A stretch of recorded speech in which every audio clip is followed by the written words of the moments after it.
वंदे मातरम साथियों, विवेकानंद एकेडमी में आपका स्वागत है।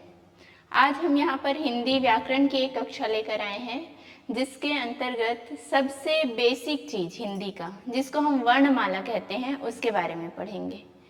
हम जब स्कूल जाना शुरू करते हैं तो उसी समय सबसे पहली चीज जो हमको सिखाई जाती है वो होता है यही वर्णमाला। पहले इसीलिए सिखाया जाता है इसको क्योंकि इसके बिना हम आगे नहीं बढ़ सकते, है ना।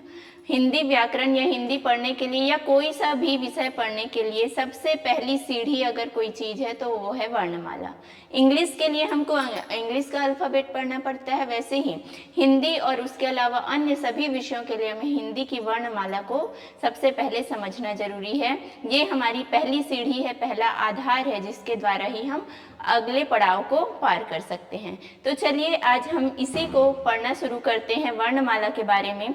वर्णमाला में दो चीजें शामिल होती है, एक तो होता है स्वर और दूसरा व्यंजन। वर्णमाला के अंतर्गत दो चीजें आती है, पहला होता है स्वर और दूसरा है व्यंजन।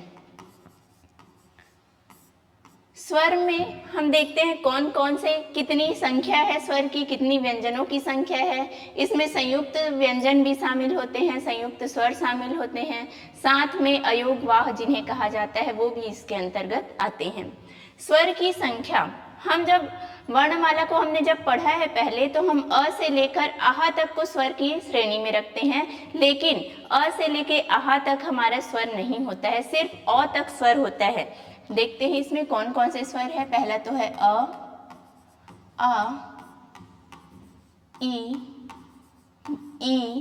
बड़ा ई, उ बड़ा उ।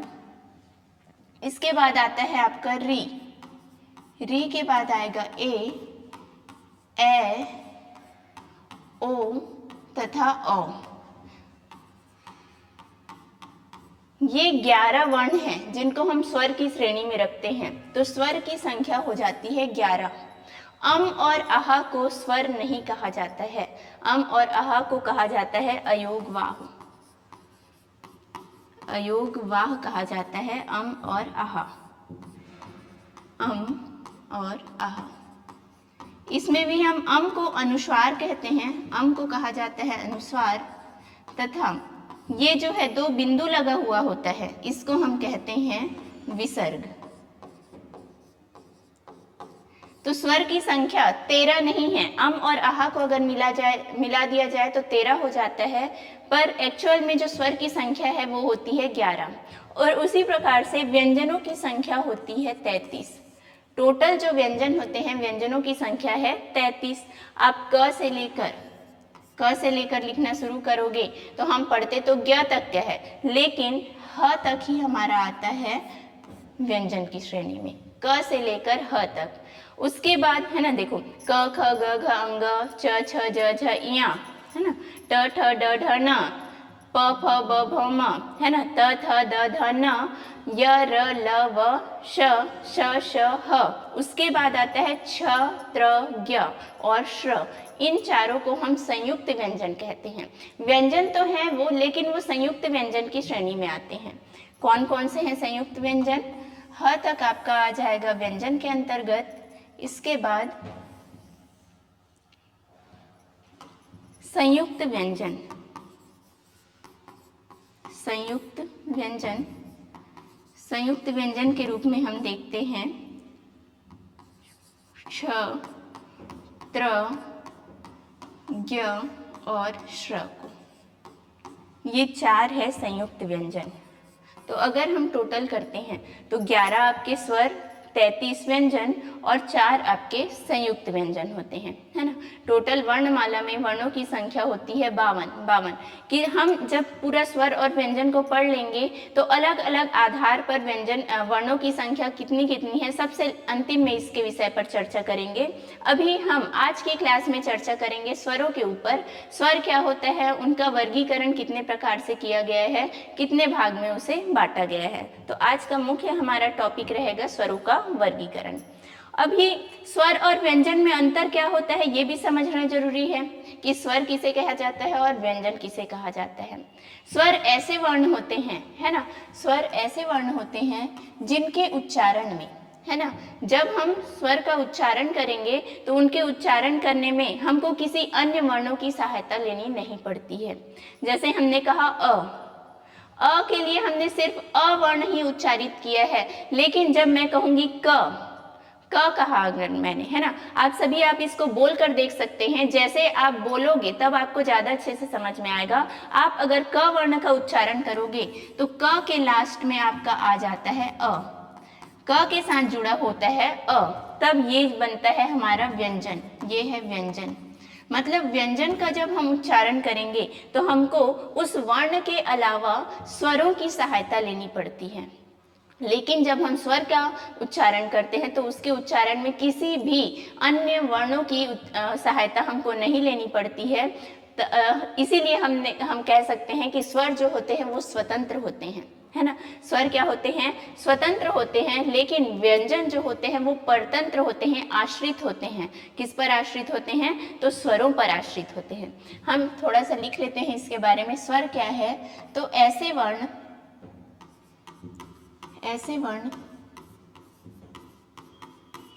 जिनके उच्चारण में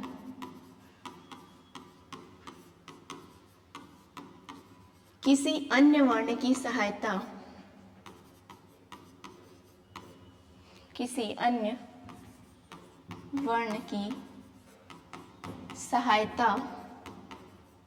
नहीं लेनी पड़ती।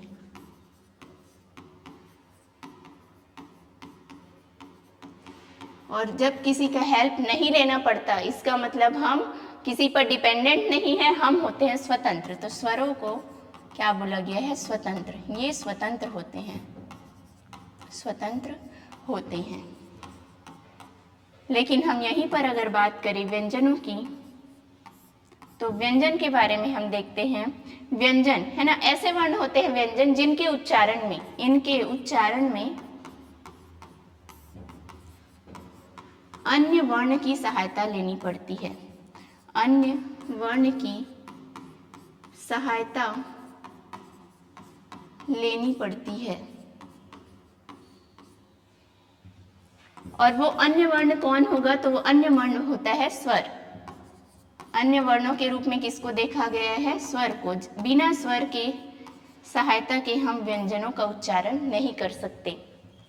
जो हमारा क लिखते हैं इसके साथ स्वर छुपा हुआ होता है। क के साथ क्या छुपा हुआ है? एक स्वर। कौन सा स्वर छुपा हुआ है? अ छुपा हुआ होता है। हर स्वर के साथ हर व्यंजन के साथ एक स्वर छुपा होता है जो होता है अ। अगर बिना स्वर के हम व्यंजनों को देखें तो वो आधा होता है, पूर्ण नहीं होता। अगर मैं इसमें हलंत लगा देती हूँ तो ये क आधा हो जाता है, ये पूरा नहीं माना जाता। और ये आधा क के साथ जब अ को जोड़ते हैं तब जाके बनता है क। ऐसे ही हम ख को देखें तो ये आधा ख के साथ जब अ जोड़ेंगे तब बनता है ख, पूरा ख। आप बोलोगे तो ऐसे ही लास्ट में अ आता ही, आप कोई सा भी वर्ण उच्चारण करके देख सकते हो। जैसे ग बोलोगे तो ग के साथ लास्ट में आता है अ, प बोलोगे तो प लास्ट में आ रहा है अ, है ना। छ बोलोगे तब भी लास्ट में आ आएगा। ज्ञ, श्र, त्र, कोई सा भी वर्ण आप उच्चारण करके देख सकते हैं, लास्ट में आता है अ। तो बिना स्वरों की सहायता के हम व्यंजनों का उच्चारण नहीं कर सकते। और इसी के कारण हम बोल सकते हैं कि व्यंजन जो होते हैं वो स्वरों पर आश्रित होते हैं। व्यंजन स्वरों पर आश्रित होते हैं।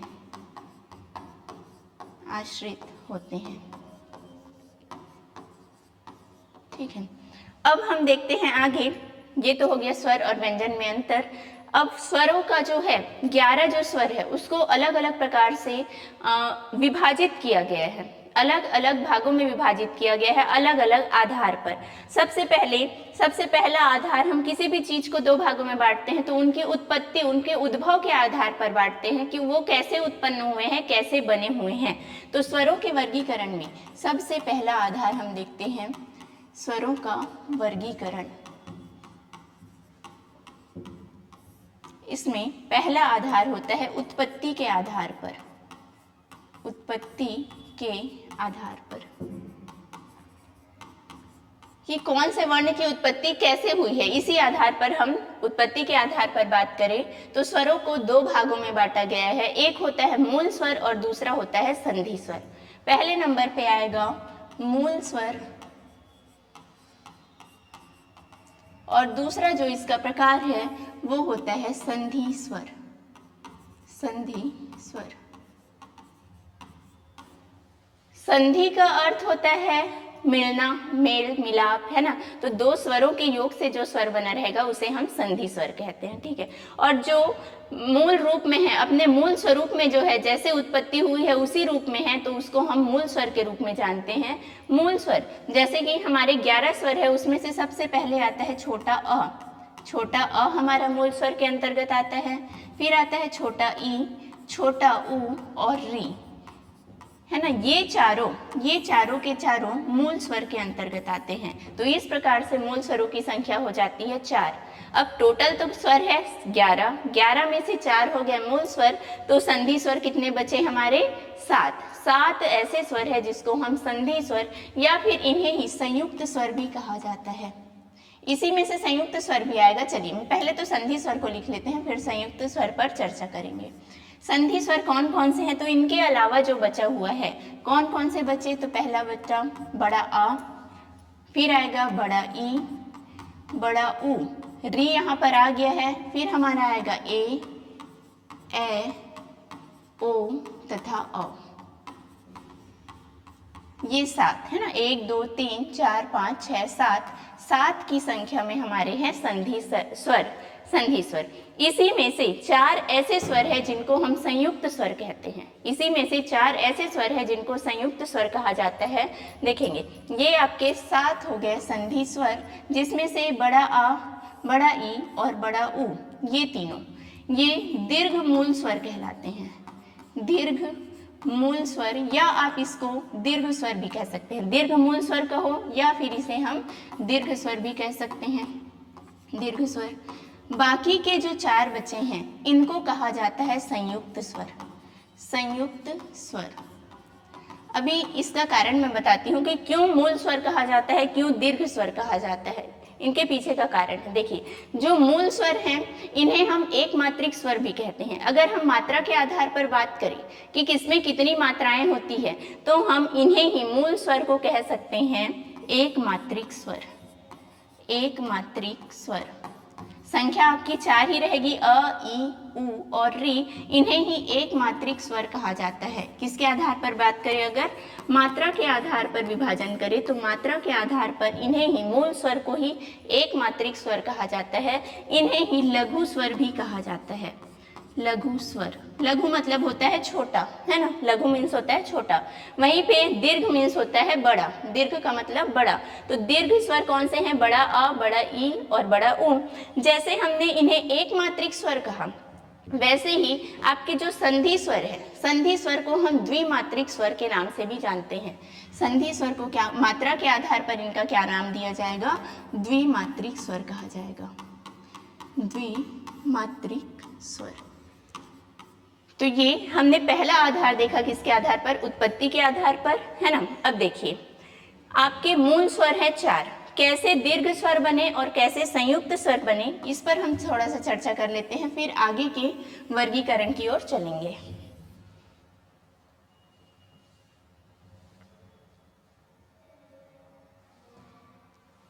चलिए देखते हैं हमारे मूल स्वर।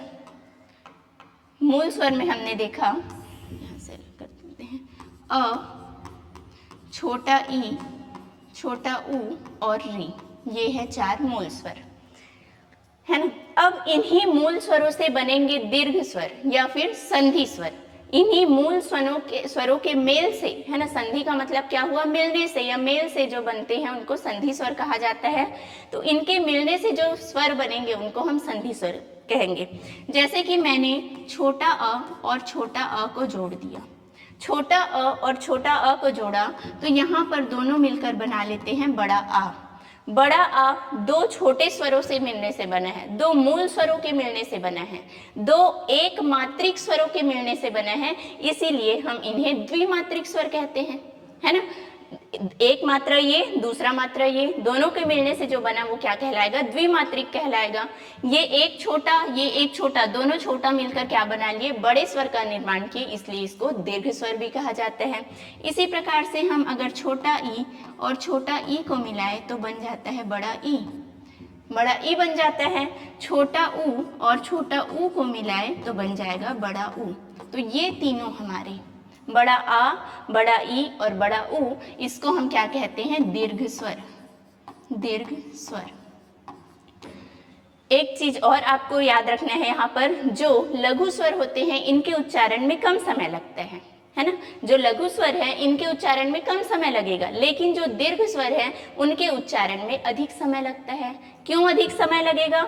जब हमने अ कहा तो थोड़ा सा समय लगा, फिर एक बार और हम अ कहेंगे तो दोनों को मिलाकर जब हमने आ बनाया तो आ कहेंगे तो उसी का 2 गुना समय लगेगा। हमने एक अ कहा तो जितना समय लगा, दूसरे अ को कहने में भी उतना ही समय लगता है। मतलब कि लघु स्वर को बोलने में जो समय लग रहा है, दीर्घ स्वर को बोलने में उससे 2 गुना समय लगेगा। तो ये जो है द्विमात्रिक है और इनको बोलने में, इनके उच्चारण में लगने वाला समय भी 2 गुना होता है। तो ये हो गई दीर्घ स्वर की बात। दीर्घ स्वर के बाद अगर हम बात करते हैं संयुक्त स्वर की, तो इन्हीं चारों से मिलकर जो हमारा ये 4 है मूल स्वर, इन्हीं से तो दीर्घ स्वर भी बना है और इन्हीं से बनेगा हमारा संयुक्त स्वर भी। अब संयुक्त स्वर में देखते हैं, ये हमारे मूल स्वर है, इन्हीं से सारे के सारे स्वर बने हुए हैं। चलिए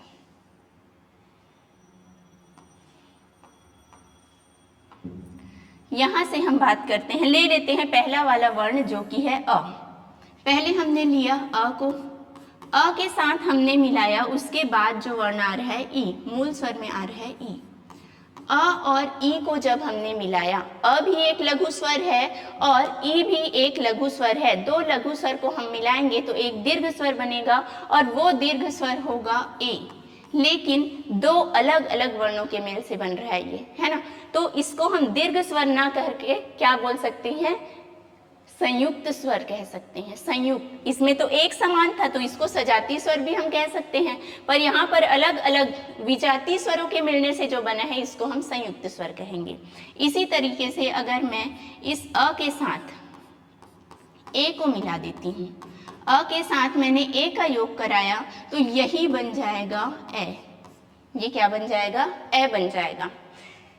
आप अगर पढ़ोगे कहीं पर तो ऐसा तो मिलता ही है, अधिकांशतः जगह ऐसे ही मिलेगा कि अ के साथ हमने ए को मिलाया तो ए बन गया। लेकिन हम इसको एक प्रकार से और लिख सकते हैं जो कि गलत नहीं होगा। अगर हमने लिख दिया आ के साथ हमने ई का योग कराया, आ के साथ अगर हमने ई का योग कराया और बनने वाला वर्ण है ए, तो ये भी गलत नहीं है, ये भी सही है, ये भी सही है।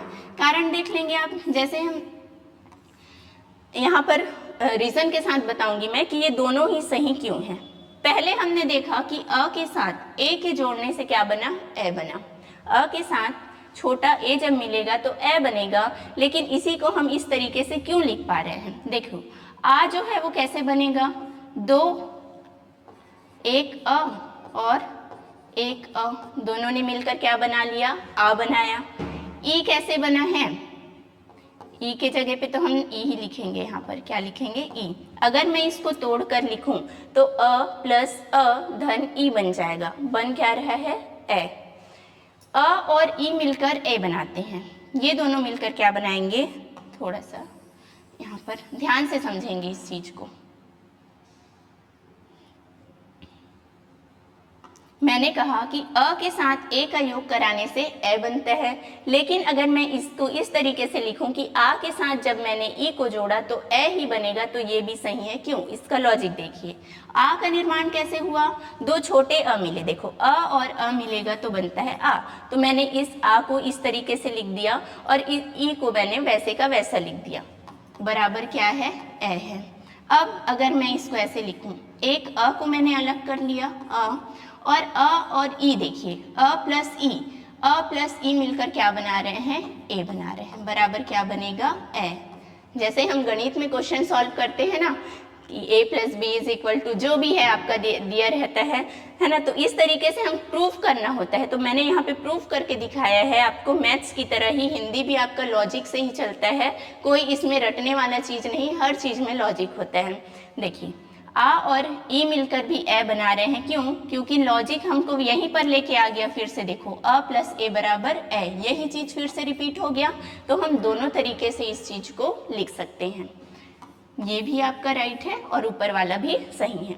इसके बाद जैसे कि ए और ए बना है ना, ये सारा चीज हम संधि के अंतर्गत पढ़ेंगे। संधि स्वर इसीलिए कहा गया है कि संधि में भी इन चीजों को पढ़ा जाता है। ऐसे ही इसको हम दीर्घ संधि के अंदर पढ़ेंगे, तो वैसे ही गुण संधि और वृद्धि संधि के अंतर्गत ही इन्हीं चीजों को पढ़ा जाएगा।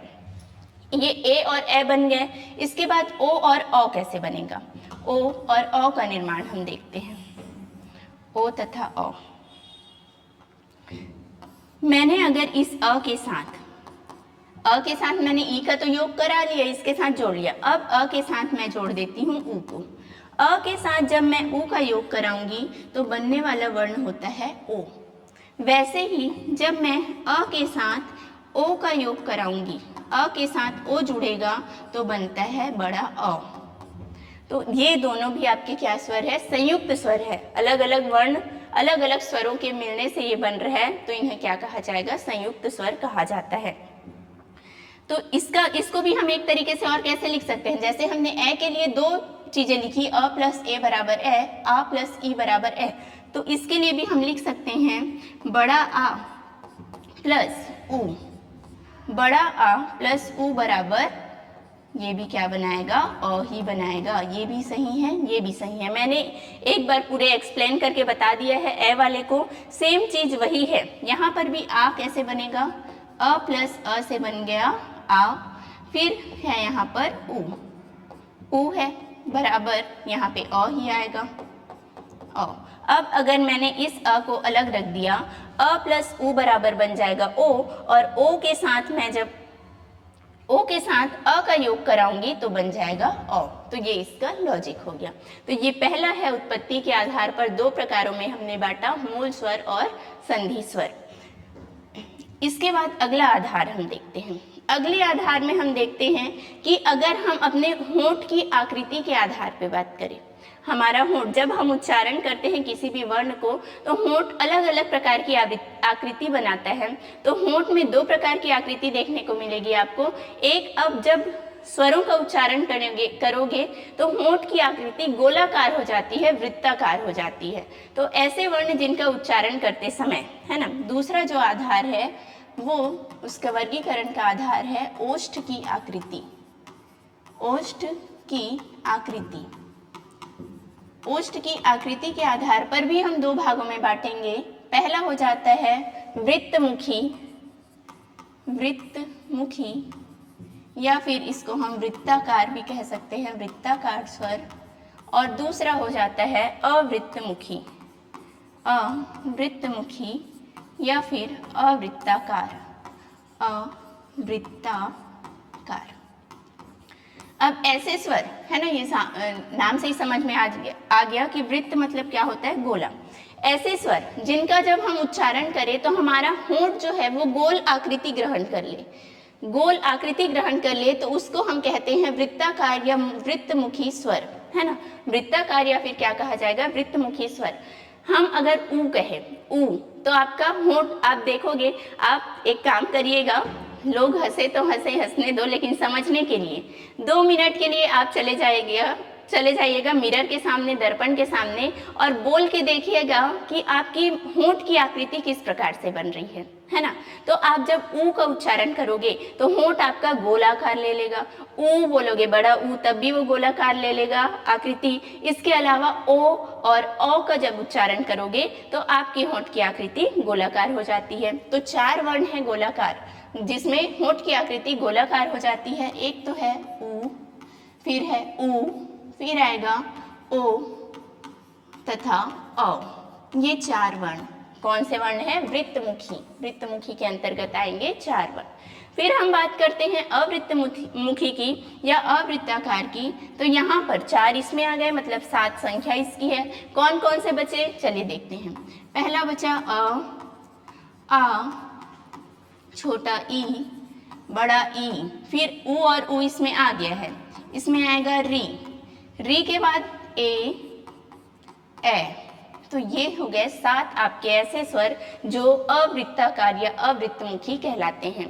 इसके बाद हम अगले विभाजन की ओर चलते हैं। तो अगले में हम पढ़ते हैं, ये तो हो गया होठ की आकृति के आधार पर। अब हमारे जीभ की आकृति के आधार पर देखते हैं कि स्वरों को कितने भागों में बांटा गया है।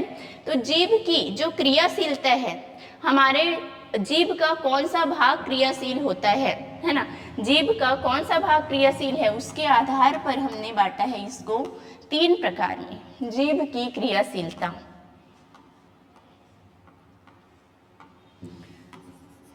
तीसरा प्रकार का विभाजन है जिसका आधार है जीभ की क्रियाशीलता के आधार पर, क्रियाशीलता के आधार पर। देखिए, अगर मैं यहाँ पे बनाऊं, ये है हमारा जीभ, तो इस जीभ को हम 3 भागों में विभाजित करेंगे, अग्र, मध्य और पश्च। ये वाला सामने वाला हो गया अग्र भाग, बीच वाला हो गया मध्य भाग और पीछे वाला हो गया पश्च भाग। तो अग्र, मध्य और पश्च, अगर हम किसी वर्ण का उच्चारण कर रहे हैं और हमारे जीभ का ये सामने वाला भाग, ये वाला भाग क्रियाशील है, ये पूरा भाग, ये सामने वाला भाग अगर क्रियाशील होता है तो इसको हम कहते हैं अग्र स्वर, है ना। किसी वर्ण के उच्चारण में अगर हमारे जीभ का बीच वाला भाग, ये वाला भाग क्रियाशील हो जाए तो इसको मध्य स्वर की श्रेणी में रखा जाएगा। उसी प्रकार से अगर हमारे जीभ का सबसे पीछे वाला भाग क्रियाशील होता है तो इसको पश्च स्वर की श्रेणी में रखा गया है। तो उसी प्रकार 3 प्रकार हो गए। कौन कौन से 3 प्रकार हुए? अग्रस्वर, अग्रस्वर, दूसरे नंबर पे आता है मध्य स्वर, मध्य स्वर, और तीसरा है पश्च स्वर। तो जीभ की क्रियाशीलता के आधार पर 3 प्रकार। अब कौन कौन से वर्ण इसके अंतर्गत आते हैं? तो सबसे पहले आप याद रखिएगा मध्य स्वर को, है ना, याद रखना है आपको मध्य स्वर। मध्य स्वर के अंतर्गत सबसे पहला वर्ण आता है अ, है ना। मध्य स्वर के अंतर्गत कौन सा वर्ण आएगा? अ। जो सबसे वर्णमाला का सबसे प्रथम वर्ण है वो आता है मध्य स्वर के अंतर्गत।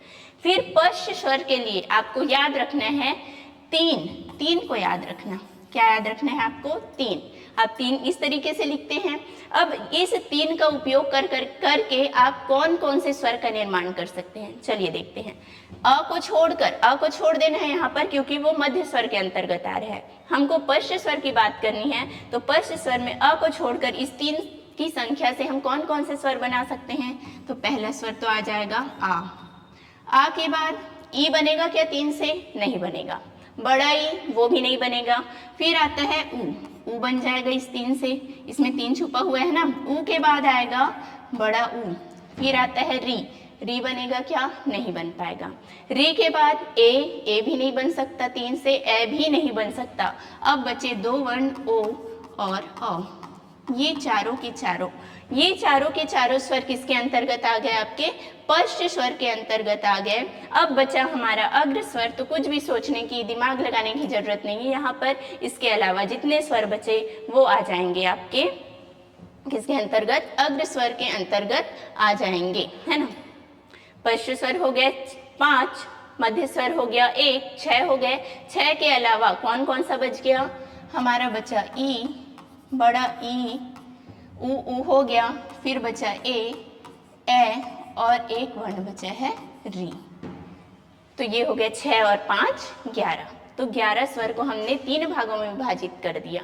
अगला जो आधार है, अगले आधार पे अगर हम बात करते हैं तो अगला आधार होता है हमारा मुख विवर के आधार पर। अब मुख विवर किसको कहा जाएगा? मुख विवर को पहले आप समझ लीजिए किसको कहा जाता है मुख विवर। तो हमारा जीभ जो है, जीभ और तालु, है ना, जीभ और तालु किसे कहा जाएगा? देखिए, जीभ तो आप बिना जीभ के किसी भी वर्ण का उच्चारण नहीं कर सकते। जीभ की क्रियाशीलता ही है जो आपके वर्णों को आपको बोलने में मदद कर रही है। अगर जीभ ना हो तो इंसान बोल ही नहीं पाएगा। अब जीभ के अलावा मदद करते हैं और अन्य कई भाग है हमारे मुंह के, जैसे दांत हो गया, तालु हो गया, मूर्धा हो गया, है ना। तो इस और कंठ, गले से भी कुछ वर्ण उच्चारित होते हैं। जब आपका जीभ, तालु, तालु किसे कहते हैं, जो आपका पूरा मुख गुहा है, बकल कैविटी है, उसके अंदर आपका जिस कैविटी में जीभ उपस्थित है उसका ऊपर वाला भाग, अगर आप जीभ को ऊपर की ओर ले जाकर टच करोगे तो जहां पर टच होता है वो हमारा है तालु। पहले हमारा दांत है ना, जैसे मैं बात करूं, ये हो गया दांत। दांत के ऊपर वाले भाग को हम कहते हैं मसूड़ा। दांत के ऊपर जो भाग होता है इसको हम क्या कहते हैं, मसूड़ा, मुर्दा कहा जाता है। और मुर्दा के ऊपर आपको ऐसे प्लेट्यू, जिसको तालु कहा जाता है, ये वाला भाग जुड़ा होता है। दांत के ऊपर होता है मसूड़ा, और मसूड़े के ऊपर से पूरे का पूरा भाग ये कहलाता है तालु, और यहाँ पर आपका जीभ स्थित होता है। तो जीभ और तालु की स्थिति के आधार पर हम अगला जो विभाजन किसके आधार पर करेंगे, जीभ व तालु की स्थिति,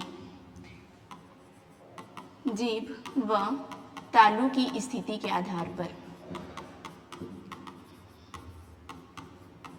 स्थिति के आधार पर, या इसी को हम कह सकते हैं मुख विवर के आधार पर। ये चौथे प्रकार का विभाजन है, मुख विवर के आधार पर। यहाँ पर हम बांटेंगे 4 भागों में।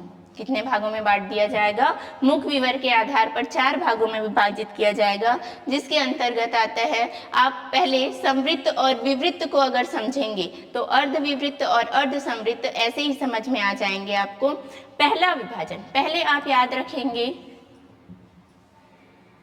विवृत्त, संवृत्त और विवृत्त। पहला है संवृत्त और दूसरा है विवृत्त, विवृत्त। पहला क्या शब्द आया, संवृत्त, और दूसरा आया विवृत्त।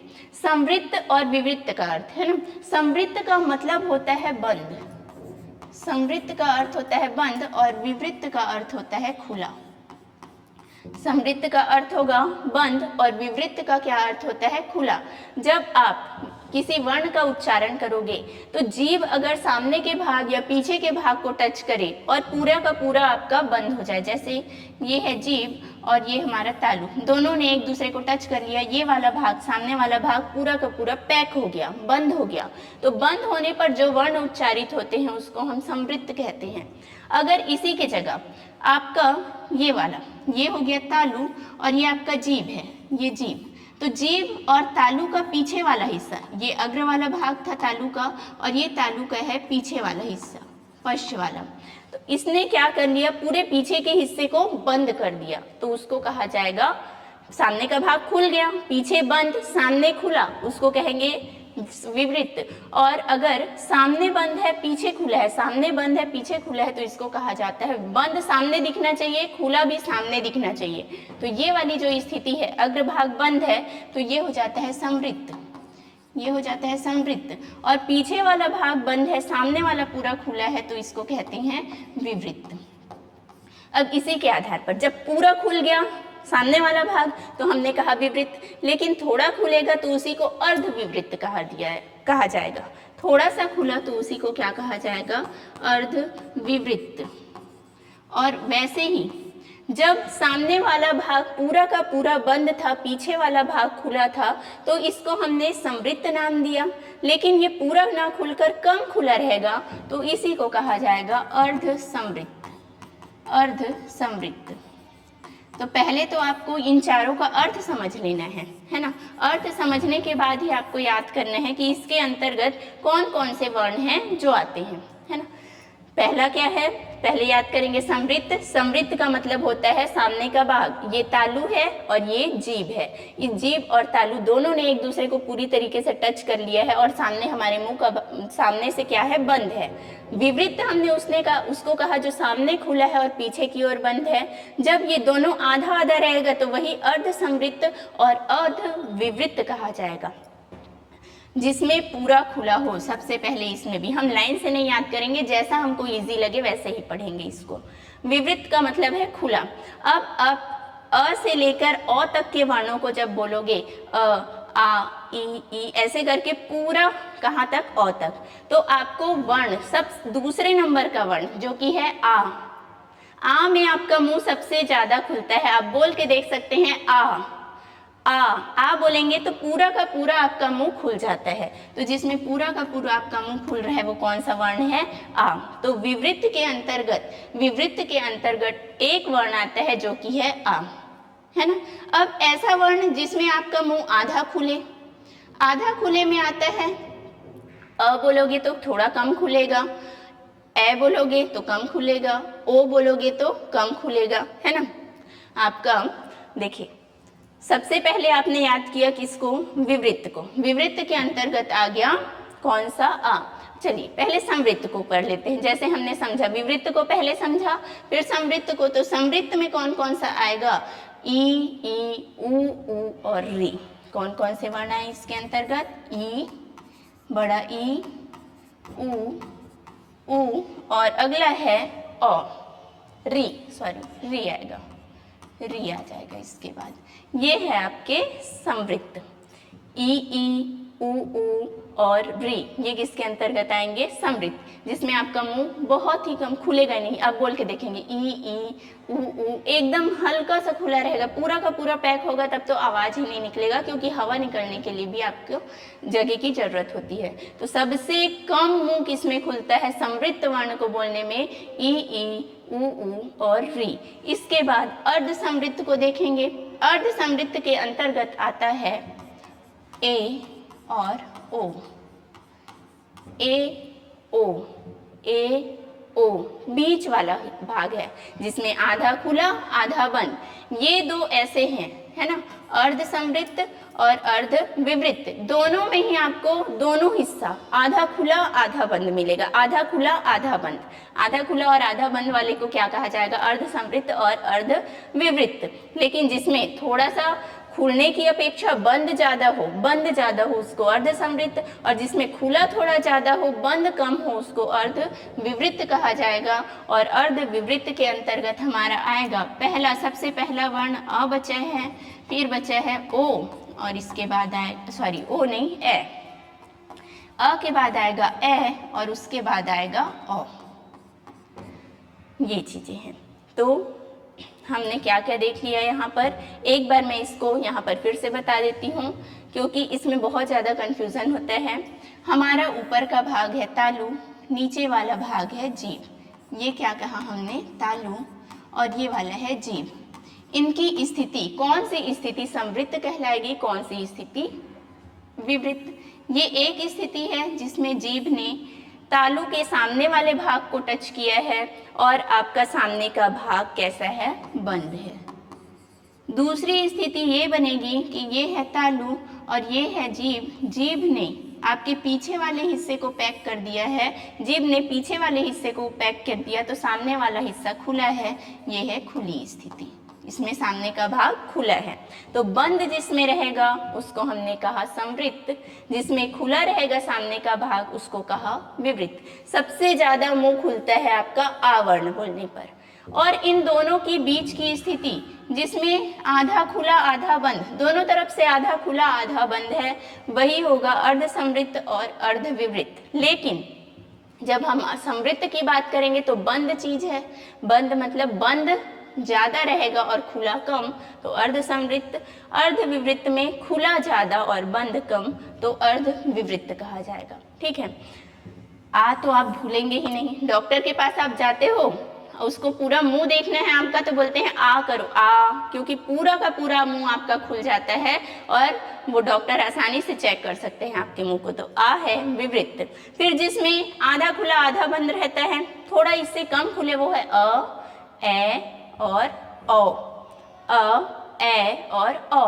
फिर अर्ध संवृत्त में देखते हैं तो ए और ओ आता है, और पूरा संवृत्त जिसमें मुंह सबसे कम खुलता है वो है ई, ऊ और ऊ। इसके बाद हमने 4 आधार पे वर्गीकरण आपको बता दिया। अगला आता है जाति के आधार पर। जाति के आधार पर आप कितने भागों में बांट सकते हो स्वरों को? 5वां आधार, जाति के आधार पर। जब मैं जाति के आधार पर स्वरों का वर्गीकरण करूं, तब भी मैं यहाँ 2 ही भागों में बांट सकती हूँ।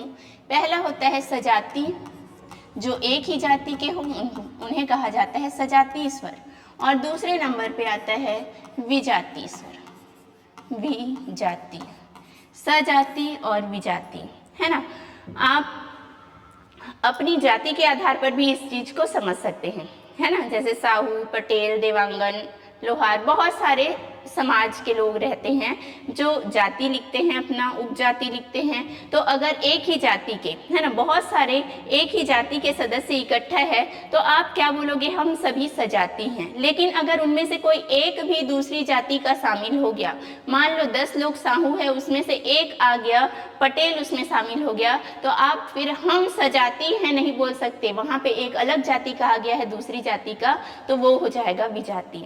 जब भी हम जाति के आधार पर बात करते हैं स्वरों के वर्गीकरण की, तो यहाँ पे जोड़े में अगर 2 वर्ण दिए हुए हैं तभी आप समझ सकते हो इस चीज को कि कौन सा सजाति है और कौन सा विजाति है।